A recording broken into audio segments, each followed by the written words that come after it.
Okay, I'm so excited for this black girl magic in Beauty and the Beast because all I know is when I was growing up, I loved all these stories, but there were never faces that looked like us. So it was so exciting to see you all. So just talk about that importance and how exciting it was to be a part of this. Yeah. Well, I just felt so honored to be involved because, you know, the cast is amazing. It's so diverse.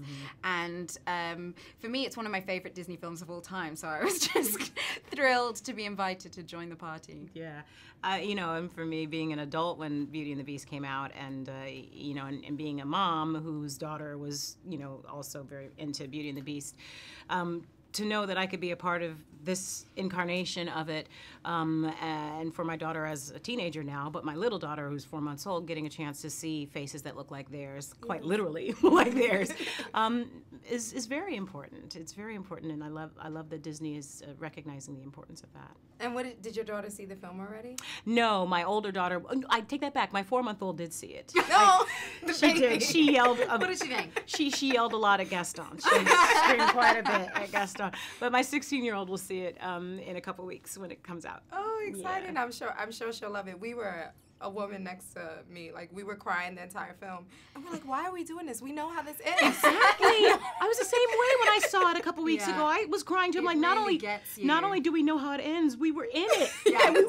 we were there. I think with there's filming something about the songs. I think there is something, the frequency, the vibrations of these songs that they really channel something, you know, emotionally that is quite deep. Well, it touches something deeply human. No matter what you look like or who you are, is that, you know, what you are inside is enough and enough to be loved and worthy of love. And that's what matters, not what we look like on the outside, but what is on the inside. And so that touches everybody on a human level. Well, you go right into my next question because I was going to ask, you know, a clear theme is this kind of fear of outsiders, right? You have it on both ends. The villagers are afraid of the beast, but the beast is also afraid of people from coming in. So given our political climate, I think is very relevant for what we're going through as people who represent minorities, but just overall. So what would you say would be the key takeaway from the film? Because I think Audra already gave it to us. Yeah.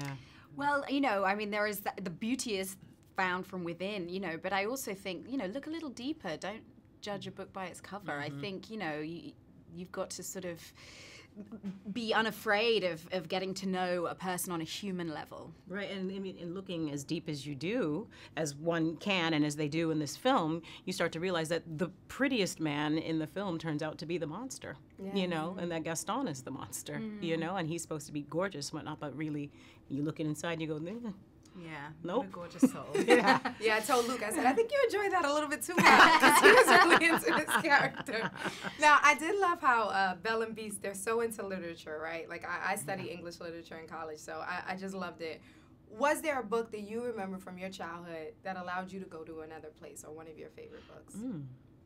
Wow. I mean, I grew up reading a lot as well. I think, you know, I loved the classics. I loved Pride and Prejudice. That for me was a really great read. You know, I loved reading all the Thomas Hardy novels. All the classics with sort of feisty female heroine were kind of my favorites. You know, I'm going to pick something that's way, way back, and it's a children's book, but A Snowy Day.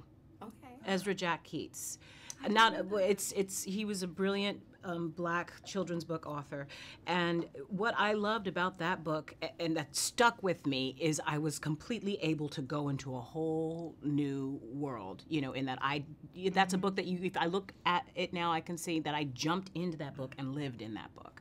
And that gave me, that's one of the earliest books that I remember reading, and it gave me a love of reading because of being able to escape into that book. Well, I'll have to check that out. I'm gonna look you into must. it. You must. Thank you so much, ladies. Incredible. Very excited about this film.